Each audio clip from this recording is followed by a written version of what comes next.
Our last speaker for the day is going to enlighten us on the topic of Beyond Industry 4.0 Global Perspective. He is the former Managing Director of Sharp India Limited, with a career that spans 35 years at Sharp Corporation, the Japanese electronics giant. He has spent more than 20 years out of Japan, engaged in the global sales and marketing of consumer electronics, domestic appliances, communication devices, office automation products, and solar power generation systems that Sharp manufactures.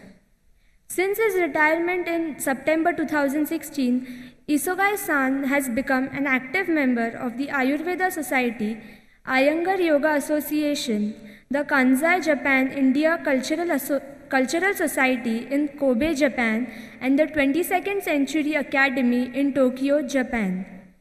Starting September 2017, Mr. Isogai has been appointed as adjunct professor at Ajinkya D.Y. Patil University in Pune to conduct his unique and practical lectures on global marketing, cross-cultural management, and leadership team building for its BE, ME, and MBA students. Please put your hands together as I call upon Mr. Tomio Isogai.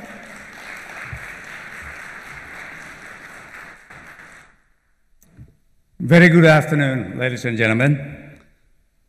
It's been a long time and a long day today, and I think it is my great privilege, honor, and also pleasure to be here with you. And I thank MIG and their all executives, and particularly I like to give special thanks to my friend Mr. Samil, Mr. Mukund, to give me this opportunity to get to connected with this association and this opportunity given to me. Thank you. I'd like to just to tell you very honestly, and I have to confess, in fact, I'm not a specialist in any way in the IoT or IT sector. Obviously, I was working more than 35 years at Sharp Corporation, where some of the Industry 4.0 or 4.0 has been implemented, yes. But I have never been involved very deeply or personally experienced in my own career in this field. But I just like to, because of being in such a background, maybe I can add something to give you. Because I was requested to speak beyond Industry 4.0. So I was just picking up some of the topics like this.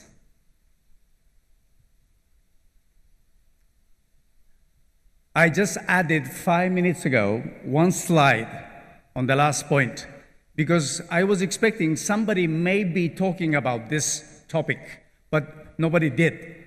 So I just added, at the last moment, I added one slide here, which is this.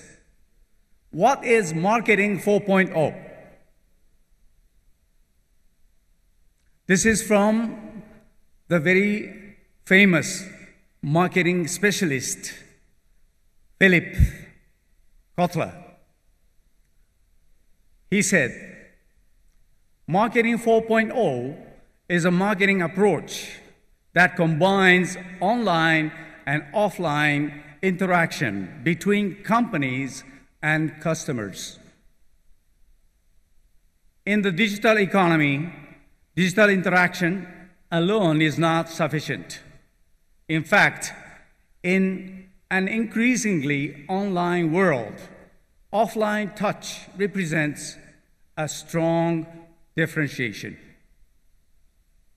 Marketing 4.0 also blends style with substance, while it is imperative for brands to be more flexible and adaptive due to rapid technological trends.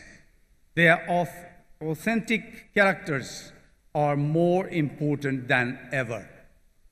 I'd like to mention here the Industry 4.0 is just about many things, but it is in the manufacturing sector.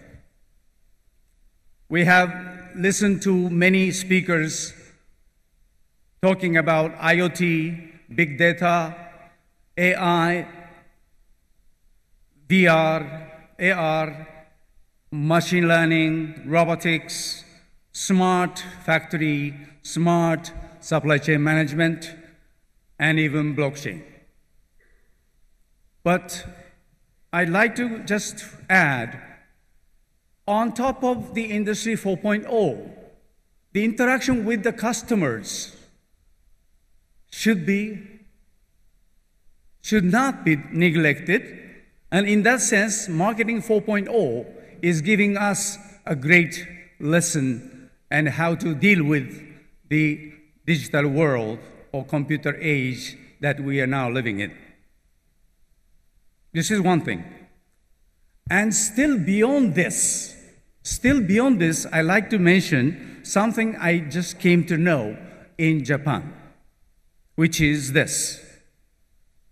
Towards the economy of Society 5.0. Actually, in the recent annual report published by the Japanese government about Japanese economy and public finance, the latest issue has been titled in this way: Towards the economy of Society 5.0. In fact, the Society 5.0 is a terminology that has appeared already a few years back. And this includes not only in the industry or manufacturing, but also the marketing itself. Even beyond that, this concept of Society 5.0 includes everything about our life. Everything about life. So, in this particular article, which I just picked up, it is done by the government of Japan. It says, around the world, initiatives that use networks and the Internet of Things, IoT, centered on manufacturing fields are now coming out. In Japan, the use of such networking will not be limited to manufacturing. Instead, it will be extended to various other fields in order to promote economic growth, the formation of a healthy and long-living society, and social transformation. We will share our vision of the future, characterized by the sophisticated integration of cyberspace with physical space or real world, and work to enhance it while further pursuing a series of measures aimed at its realization. So it's not coming yet. It has not been realized, but it's on the way. Under the concept of Society 5.0 or 5.0. In other words, it's a super smart society. It is necessary to aim at systemization of services and businesses, system advancement, and coordination between multiple systems. Therefore, we will promote the measures needed to develop a common platform for this goal. So this is the publication by the Japanese government about the Society 5.0. Something more for your understanding. The history of mankind reveals that evolution of human society has been fueled by technological advances, with key steps along the way as hunter-gatherer society, agrarian society, then industrial society, and today an information society. Society 5.0, or super smart society, is the next. And we will achieve it by mobilizing full power of STL, or science, technology, and innovation. What is Society 5.0? It is a society that can be expected to facilitate human prosperity. Such a society is capable of providing the necessary goods and services to the people who need them at the required time in just the right amount. A society that is able to respond precisely to the wide variety of social needs, a society in which all kinds of people can readily obtain high-quality services. Now, this is up to here, the Society 5.0. I like to show you why Japan is looking at that. There is a very, very good reason behind it. This is a population pyramid of India in 2015. I will show you the Indian population pyramid in the year 2050, how it will look. It will look like this. Population-wise, India is now 1.3 billion plus. Number 2 population country in the world. It will become 1.7 billion. In one assumption is there. Estimation is there. Given. It's going to be far biggest populated country in the whole world, number 1. I show you other population pyramid. This is another nation, another country. It looks like this. It will look after 30 plus years from now like this, but this is China. China is going to reduce its population. And in the year 2050, it will be only 1.348 billion estimated. So India will become the far biggest populated country in the whole world, for sure. Number 2 is China. Now, I have to show you Japan. Japan looks like this in the year 2015. And in the year 2050, it will become like this. Wow. Wow. Shaky, too heavy on the top and too skinny on the bottom. Population-wise, now it's 127 million, only 10%, less than 10% of India. It is almost same as Maharashtra itself. Yes. After 30 plus years from now, it will be only 107 million. It's going to be a very small country and very, very aged country. How can people be survived? How can the young people can sustain that society that requires a lot of help and care for the aged people? If I'm lucky, I'll be there. If I'm still lucky, I'll be there. But if I'm there, I want to be eating alone by myself and talking like this and walking by myself without any dependence. I want to be independent because I cannot bother my 2 kids to take care of me just because of my age. Because they cannot afford, because of this society has to be under their responsibilities. Okay? So my point here is those 2 differences, these are the productive population. The productive population is getting lower and lower and lower in Japan. This is going to become a serious problem for us. So my bottom line here today, Japan is in desperate need of young manpower. In all industries where no robotics or no artificial intelligence can replace the humans, we need young manpower. And I want that coming from India. We need your young power to come to Japan. And I think it is going to be a win-win situation. Some news for you. Japan to India techies rescue. Japan wants to recruit 2 lakhs of IT professionals now. Today, we need IT professionals from India. 2 lakhs of people today we need. And it is going to be 8 lakhs in the year 2030. But only one condition. Sorry, I have to tell you.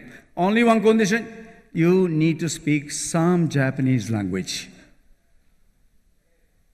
Okay? Swami Vivekananda, I really respect him very much. He once said in the United States in 1894, Western efficiency and dynamism, combined with Indian spiritual values, will create the best management system in the world. Very well said. But please take a look at this. Global Competitiveness Index 2017 by World Economic Forum, the 2017 World Ranking shows Japan as number 9. Number 1, Switzerland, USA, Singapore, Holland, Germany, Hong Kong, Sweden, and UK, then Japan. India was ranked number 40. Who are ahead of you? Malaysia 23, South Korea 26, China 27, Thailand 32, Indonesia 36. So you still have a long way to go. One more thing I'd like to show you. Global Manufacturing Competitiveness Index. Now manufacturing only. This is by Deloitte Thomas. The ranking in 2016 shows Japan as number 4. Who are the top 3? China, USA, Germany. China was number 1. I was not happy about this, but I have to accept. India was number 11. Not too bad, but not too good either. This showing very interesting projection in the year 2020, only 2 years from now. It is showing the projection in 2020, Japan as still number 4. Top 3 are USA, China, and Germany. Where do you think India would be? Yes, India will be number 5 only after Japan. But I'm not happy either. I'm not happy either. I want India to become number 3 as quick as you can. Even if Japan is left behind India, number 4, number 5, I don't mind, but there is only one condition. If Japan works together with India and to help India to grow up, then I will accept. And I want that. So, humbly, I will follow the great man, Swami Vivekananda, and tell you my message for you here. Japanese teamwork and accountability, combined with Indian jugaad concept, will create the best manufacturing system in the whole world. I'm not joking. I'm not joking. China was number 1 in manufacturing competitiveness because of jugaad. They know jugaad. Japan is number 4 because they don't know jugaad. So if we work together, You learn from us the teamwork and the perfection in quality, and we learn from you the jugaad concept, the good part of it, of course. Then it will become the best manufacturer in the whole world to compete China. That's my belief, okay? Let me tell you the teamwork that I believe in. There are 4 elements of a strong team by TEAM. The first T, transparency, no secrets. Number 2, empowerment. You cannot control everybody.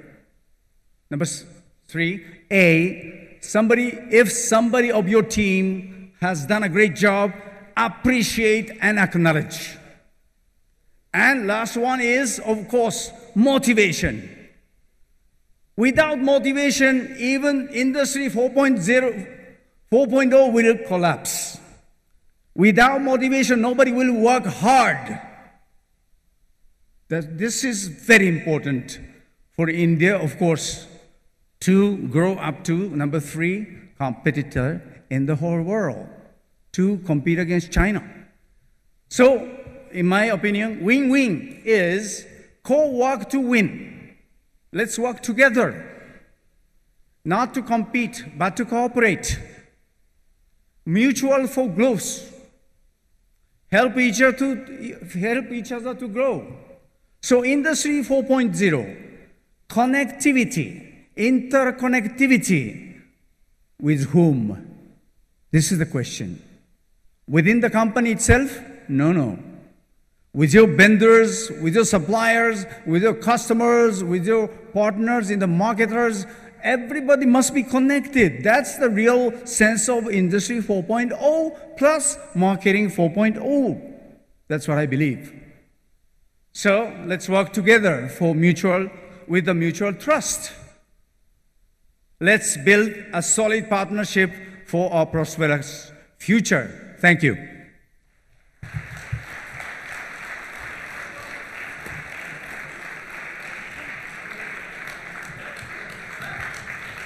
A standing ovation is exactly what this talk delivers.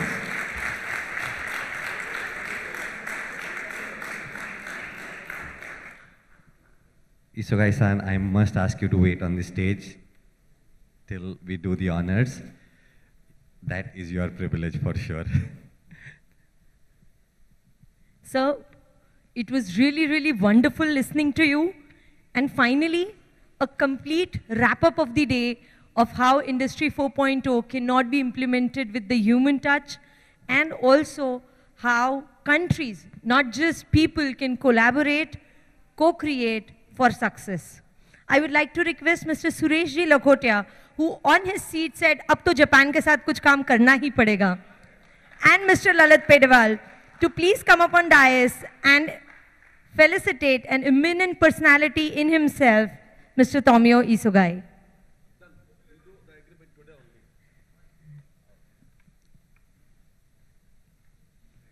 A perfect example of Japanese teamwork and accountability, where he started on time, finished on time, and covered whatever he wanted to cover with absolute clarity.